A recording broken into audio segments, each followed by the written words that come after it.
அறிமுகம் இன்ட்ரோ. நாளை ஜூலை 9 ஒரு நாடு முழுவதும் பதற்றம். இந்த போராட்டத்தில் 25 குரோடு பணியாளர்கள்.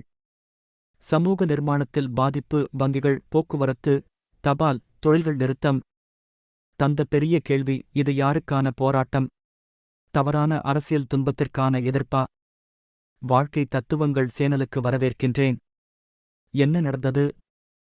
தேசிய தொழிற்சங்கங்கள் ஒன்றாகச் சேர்ந்து ஜூலை 9 தேதி பாரத் பந்த் போராட்டத்தை அழைத்துள்ளன. 2 பணியாளர் துன்பங்களை எதிர்த்து அரசின் வேலைவாய்ப்பு மஜூரி காரணிகளுக்கு எதிர்வாக குரல் கொடுக்கப்படுகிறது. யார் யார் பங்கேற்பார்கள்? இக்டெக் சிது, இன்டெக், ஐடெக், எய்மேஸ், சேவா உள்ளிட்ட 10க்கும் மேற்பட்ட தொழிற்சங்கங்கள், விவசாயிகள், உழைவோர் கூட்டணி போராட்டத்தில் இணைகின்றனர். 3 மேலும் மாநில அளவிலும் பல அதிகாரப்பூர்வ சங்கங்கள் ஈடுபடுகின்றன. முக்கிய கோரிக்கைகள்: வேலைவாய்ப்பை உருவாக்கு. மெரிகா மற்றும் சிவில் வேலைத்துறைகளில் வருமானம் உயர்வு. 4 தொழில் குறியீடுகள் திருத்த வேண்டும். 4 அதிகாரிகள் கூறுவது, அரசாங்கம் தொழிலாளர் உரிமைகளை கவனிக்கவில்லை என்ற வாதம்.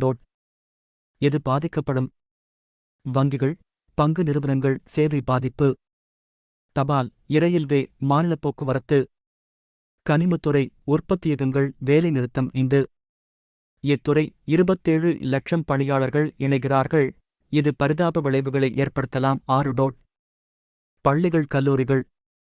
இப்பொழுது பள்ளிகள் மற்றும் கல்லூரிகள் திறந்திருக்குமென அதிகாரப்பூர்வ அறிவிப்புகள் இல்லை. 7 ஆனால் போக்குவரத்து உடைப்பு மடங்குகள், மாணவர்கள் மற்றும் ஆசிரியர்கள் பாதிக்கப்படலாம்.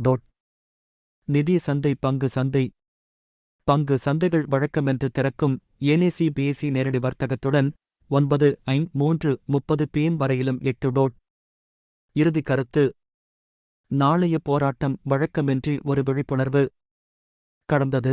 மனிதன், அரசு, தொழிற்சங்கம் அனைவரின் பொறுப்பும்.